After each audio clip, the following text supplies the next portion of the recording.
வணக்கம். நமக்கு நல்ல நேரம் ஆரம்பித்தா மட்டும்தான் இந்த கோவிலுக்கு போக முடியும் அப்படின்னு ஒரு கோவில் இருக்குது. அந்த ஆலயத்தை பற்றி நம்ம பார்க்கலாமா? வாங்க. அந்த கோவில் எங்கே இருக்குதுன்னா காஞ்சிபுரத்தில் இருக்குது. ஏகாம்பரேஸ்வரர் கோவில் மண் ஸ்தலம். அந்த காஞ்சி ஏகாம்பரேஸ்வரர் கோவிலுக்கு பின்பக்கத்தில் அந்த ஆலயம் அமைந்துள்ளது. அந்த ஆலயம் பேர் ஓனகாந்தீஸ்வரர்.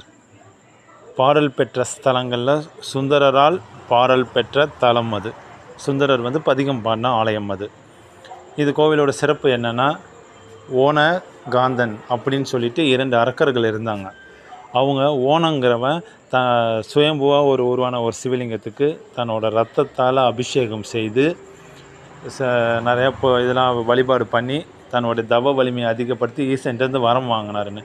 அடுத்து காந்தன்கிற ஒரு அரக்கன் ஒரு சிவலிங்கத்தை பிரதிஷ்டை பண்ணி அதை வழிபாடு பண்ணி அபிஷேகங்கள்லாம் செய்து அந்த வலிமையை அவர் அரக்கர்கள் சிவன்ட்டேருந்து வரமாக வாங்கினாங்க அப்படிங்கிறது அந்த கோயிலோட வரலாறு. அதனால் ஓனன் காந்தன் இந்த 2 அரக்கர்கள் வழிபாடு பண்ணினதுனால தான் ஓனகாந்தீஸ்வரர்னு அவருக்கு பேர். அவருக்கு அந்த கோவிலில் 2 மூலவர் இருக்காங்க. ஓனகாந்தி 2 மூலவர்கள் இருக்காங்க. இதில் இன்னொரு விஷயம் என்னென்னா, நமக்கு நல்ல நேரம் இருந்தால் மட்டும்தான் அந்த ஆலயத்துக்கு செல்ல முடியுங்கிறது ஒரு இது இருக்குது. அதனால் நம்ம அடியார்கள் அனைவரும் காஞ்சிபுரம் போனால் அந்த ஆலயத்தை கண்டிப்பாக போய் தரிசனம் பண்ணுங்கள். சுந்தரர் ஒரு தடவை ஆலயத்துக்கு அந்த சைடு வரும்போது அங்கே 2 சிவலிங்கங்கள் வெட்ட வெளியில் இருக்கிறத பார்க்குறாரு. பார்த்துட்டு ரொம்ப மன வருத்தப்பட்டு இந்த கோவில் எப்படியாச்சும் கட்டணுமே அப்படின்னு சொல்லிட்டு ஈசன்ட்டேயே அதுக்கு வழி கேட்குறாரு.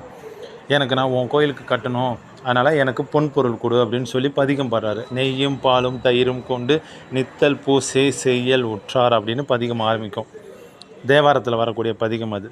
அந்த பதிகத்தை பாடும்போது 5வது பாடல் பாடும்போது ஈசன் என்ன பண்ணிடுறாரு, இவன் சுந்தரர் பாடி முடிச்சிட்டாருன்னா அவருக்கு பொன் பொருள் கொடுத்தாகணுமேன்னு சொல்லிட்டு அந்த கோவிலோட தலை விருட்சக மரம் புளிய மரத்துக்கு அடியில் போய் ஒளிஞ்சிக்கிறாரு. அந்த பதிகம்லாம் முடித்ததுக்கப்புறம் அந்த புளிய மரத்தில் இருக்கக்கூடிய புளியங்காய்கள் எல்லாமே பொன்னாக மாறிடுது. தங்க புளிய மரமாக மாறி சுந்தரருக்கு கிடைக்குது.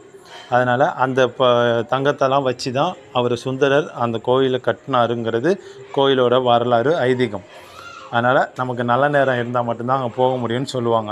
அதனால் அடியார்கள் அனைவரும் அந்த ஆலயத்துக்கு சென்று இறைவனை வழிபாடு பண்ணி நம்மளுடைய தேவைகள் ஏன்னா இப்போ நம்ம இப்போ இருக்கக்கூடிய காலகட்டத்தில்